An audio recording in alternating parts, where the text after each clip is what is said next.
Alright, my name is Casey Shibler and I'm doing a reassessment on the electric potentials.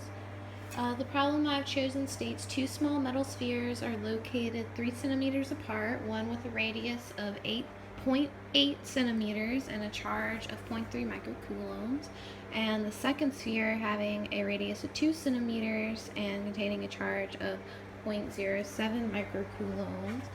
And it asks, what is the potential difference between the spheres?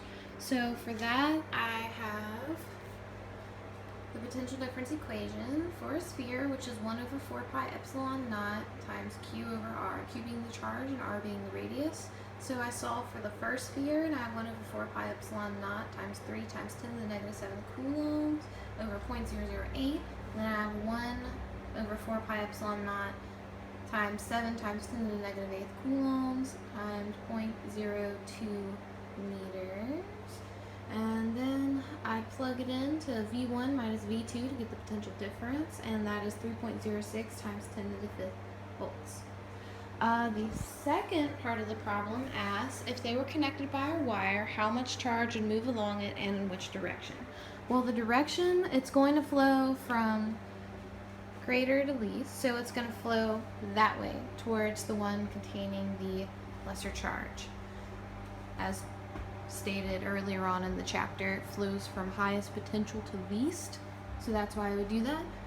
In order to see what the difference in charge would be, we would have the Q total, which is both of these charges added up to give me 0.37 microcoulombs, is equal to Q1 prime plus Q2 prime. Q1 prime is denoted as the new charge when the wire is attached, and Q2 prime is the new charge for that one whenever the wire is attached. So they're just, the prime means that it's new. So we have the potential difference is now of the first is now equal to the potential difference of the second. The potential energy of the first sphere is equal to the potential energy of the second sphere because there's a wire connecting them. So therefore I can write K is equal to Q1 prime over R1, and it's also equal to K times Q2 prime over R2. I can then cross multiply and set equal to 0 because they have to equal 0. Otherwise this is false. So you have R2 times Q1 prime minus R1 times Q2 prime equals 0. So I then plug in my previous radii, and I get 0.02 meters times Q1 prime minus 0.008 meters times Q2 prime equals 0.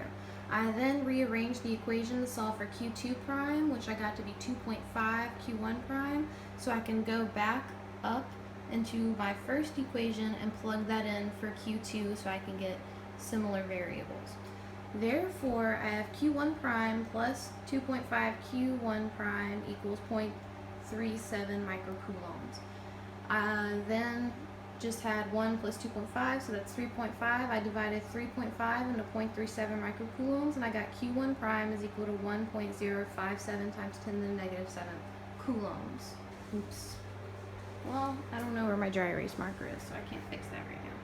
So I then have my initial value minus what was transferred to give me the charge difference. So I have 0.3 microcoulombs, which was over here, minus 1.06, which I just rounded, times 10 to the negative 7 coulombs, give me 1.94 times 10 to the negative 7th coulombs transferred. So that's how much charge was transferred from this to this through the wire. Thank you very much.